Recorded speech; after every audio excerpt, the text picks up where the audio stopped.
भारत कृषी प्रधान देश आहे। या देशात शेतीची संपन्न परंपरा आहे।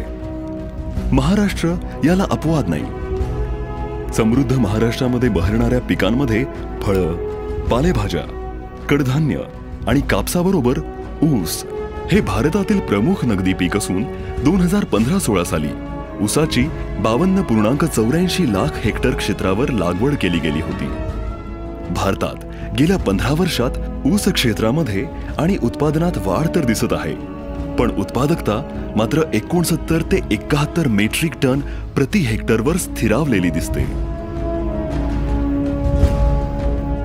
महाराष्ट्रात 1984 ते 2015 पासून ऊस क्षेत्रात 3 लाख हेक्टर ते 9.50 लाख हेक्टर पर्यंत आणि ऊस उत्पादनात 26 ते 76 दशलक्ष मेट्रिक टनापर्यंत लक्षणीय अशी वाढ झालेली असली तरीही ऊस उत्पादकता मात्र 76 ते 89 मेट्रिक टन प्रति हेक्टर पर्यंत स्थिरावलेली दिसते।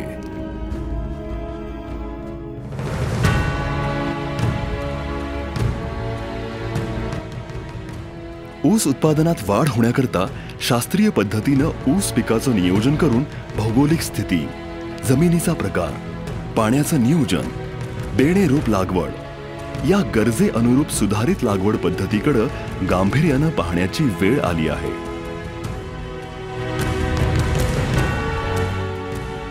रॅलीज इंडिया लिमिटेड ही कंपनी गेली 165 वर्ष भारतात शेती संबंधी क्षेत्रात कार्यरत आहे।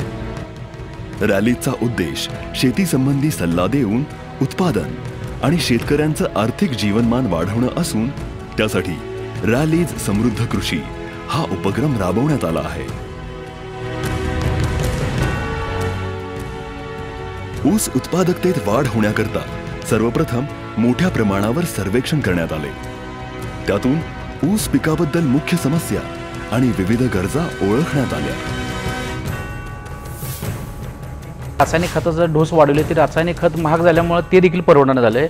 परत मी शेणखताकडे वळलो, त्यामुळे काय झालं, हुंगणी जास्त प्रमाणात वाढू लागली। परत हुंगणीमुळे पण पीक येण्याचं झालं। असं एखादी कंपनी अशी पाहिजे की माझ्या शेतीची प्रत कशी आता त्याची पद्धत बघून किंवा त्याची माती परीक्षण करून त्या पद्धतीनुसार मला त्याचं मार्गदर्शन करावं, त्या पद्धतीने त्यांनी आम्हाला रिझल्ट द्यायला पाहिजे। आम्ही ते करायला तयार आहे। कोल्हापूर जिल्ह्यामध्ये 20 टन एकरी उत्पादन आणि एकरी 167 टन उत्पादन घेणारा सुद्धा शेतकरी आहे। हे होण्याचं महत्त्वाचं कारण म्हणजे ह्यामध्ये जी मॅनेजमेंट आहे त्या योग्य वेळेमध्ये योग्य खतं, योग्य वेळेत पाणी देणं, जमिनीचा निचरा असलेली जमीन वापरणं, हे सर्व गोष्टी जर व्यवस्थित केल्या तर ऊसाचं उत्पादन वाढू शकतं। सध्या प्रचित असलेले जिओग्रीन सारखी उत्पादनं जी सेंद्रिय पदार्थ म्हणून वापरली जातात, ह्यांचा जर योग्य प्रकारे प्रामुख्याने उपयोग केला तर मी स्वतः माझ्या शेतावरती याचा उपयोग केलेला आहे। त्याबरोबर सेंद्रिय घटक जर व्यवस्थित वापरले तर त्यांचा उत्पादनावरती फार मोठा परिणाम होतो। प्रत्येक गावाचं एक मायक्रो प्लॅनिंग केलं पाहिजे।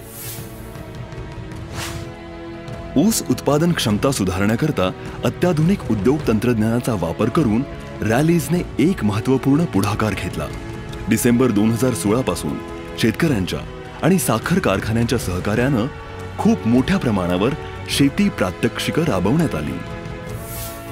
अनेक वर्षापासून सरासरी उतारा बघितला तर तो साधारणपणे 32 ते 34 टन इतका राहिलेला आहे। आता बदलत्या परिस्थितीनुसार नवीन तंत्रज्ञान शेतीमध्ये येत असताना आणखी जर उत्पादन वाढवायचं असेल आपल्याला किंवा किंबहुना हे टिकवायचं असेल तर नवीन पद्धतीचाही अवलंब करावा लागेल। आमच्याकडे 6 एकर ऊसाची शेती आहे, तर त्या 6 एकरामध्ये एकरी आम्हाला 40 ते 45 टनापर्यंत गेले 15-20 वर्षापर्यंत कधीही टनेज वाढलं नाही। पण गेल्या वर्षी आम्हाला रॅलीज समृद्धी कृषी ह्या योजनेमध्ये आम्ही सभासद झालो आणि त्यांच्या मार्गदर्शनाखाली आम्ही एक 20 गुंठ्याचा एक डेमो प्लॉट म्हणून केलेला आहे। तर त्याच्यासाठी आम्ही रॅलीजचे जिओ ग्रीन आणि रॅली गोल्ड असे 2 प्रकारचे खतं वापरल्यामुळे यंदा 20 गुंठ्यामध्ये आम्हाला कमीत कमी 30 ते 35 टनाचे ॲव्हरेज पडेल अशी अपेक्षा आहे। तर ह्या पद्धतीने जर आपण शेती करत गेलो तर एकरी 60 ते 65 टनापर्यंत आमचा ॲव्हरेज रॅलीज समृद्धी कृषीमुळे मिळू शकेल असं मला वाटतं। माझं 1 एकर जमीन होती, त्यात 35 टन मला ऊस मिळाला। चालू वर्षी मला रॅलीज कंपनीच्या माणसाने येऊन मला मार्गदर्शन भरपूर केलं। रॅलीज कंपनीचं जिओ ग्रीन आणि रॅली गोल्ड मी वापरलो। मी ते वापरल्यामुळे माझ्या ऊसाला भरपूर पेरी बी दिसतात, फुटवा बी जास्त आहे आणि उंची बी जास्त आहे आणि शेजारच्या ऊसाचा बघायला गेलं तर जवळजवळ निम्म्याला निम्मा फरक आहे. आता हे सगळं ऊस माझा बघून मी माझं मन समाधान झालंय. 50 ते 60 टन ऊस निघेल अशी माझी अपेक्षा.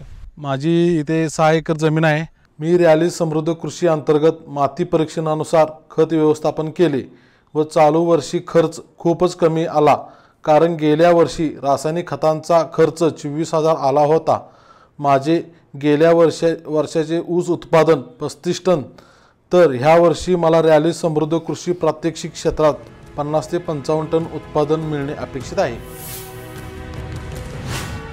ऊस वाढीसाठी शास्त्रोक्त आणि सुधारित पद्धतींचा वापर तसंच नवीन तंत्रज्ञानावर आधारित नवीन उत्पादनांचा वापर केल्यामुळे उत्पादनात लक्षणीय वाढ दिसून आली आहे. आमचा उद्देश या उपक्रमाबद्दल सखोल माहिती विविध सहकारी संस्था, संशोधन संस्था आणि साखर कारखान्यांना एकत्रित घेऊन प्रसार करणं आणि शेतकऱ्यांना खात्रीशीर वाढीव उत्पन्न मिळवून देणं हा आहे. या सर्व उपक्रमांचा एकत्रित परिणाम म्हणजे महाराष्ट्राची ऊस शेती परंपरा या उपक्रमामुळे अधिक उज्ज्वल होईल. रॅलीज इंडिया लिमिटेड कंपनीमुळे ऊस शेतकऱ्यांचं जीवनच बदलून जाणार आहे. नगदी पीक असणाऱ्या ऊसाच्या योग्य देखभालीच्या दिशेने पडलेलं हे पाऊल समृद्ध आहे.